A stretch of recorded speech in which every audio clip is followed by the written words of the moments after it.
Good morning. Today is June 10th, 2022, and it's National Black Cow, National Egg Roll, National Herbs and Spices, and National Iced Tea Day. So iced tea has been around since the 1800s.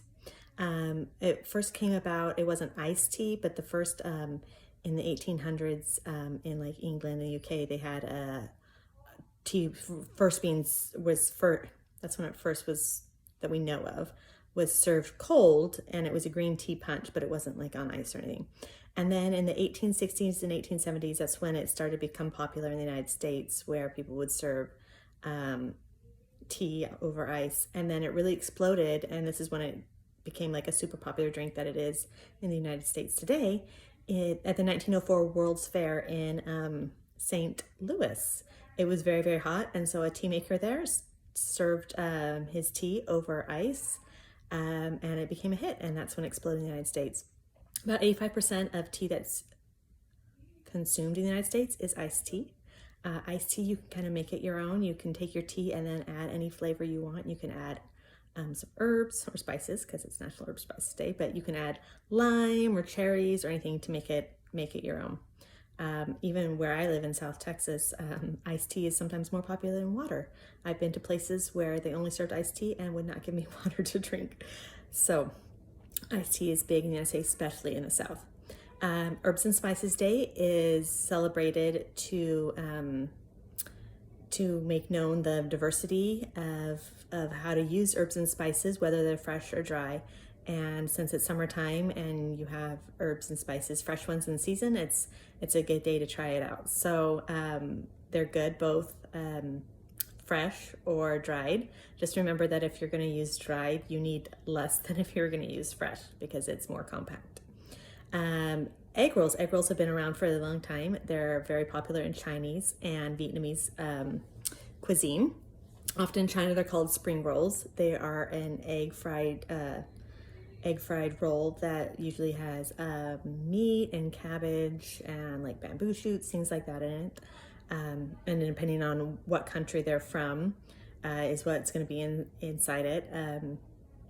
When we think of it as Chinese food, it's usually more of a Cantonese cuisine.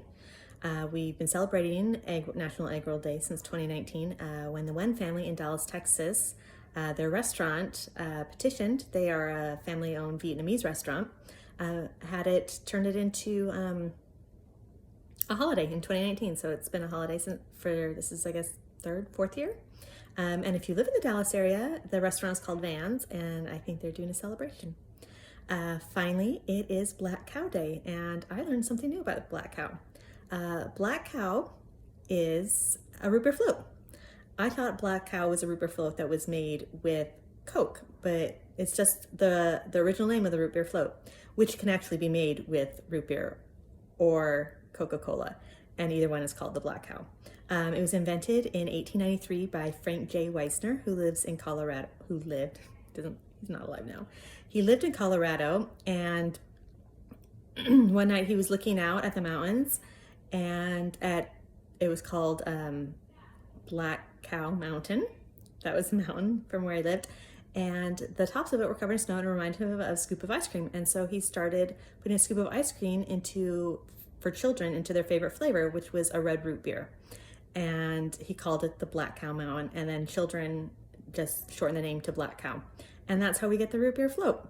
And a Black Cow, like I said, is a root beer float, but it can also be made with Coca-Cola, because it's still black either way. But before the Black Cow was invented, there were actually people who were putting ice cream into just like carbonated water. And so it was kind of a beverage before, but the flavored soda, it becoming like an orange float or root beer float or a Coke float, like all of those, that was invented in 1893. So happy National Black Cow Day, happy National Egg Roll Day, happy National Herbs and Spices Day, and happy National Egg Roll Day.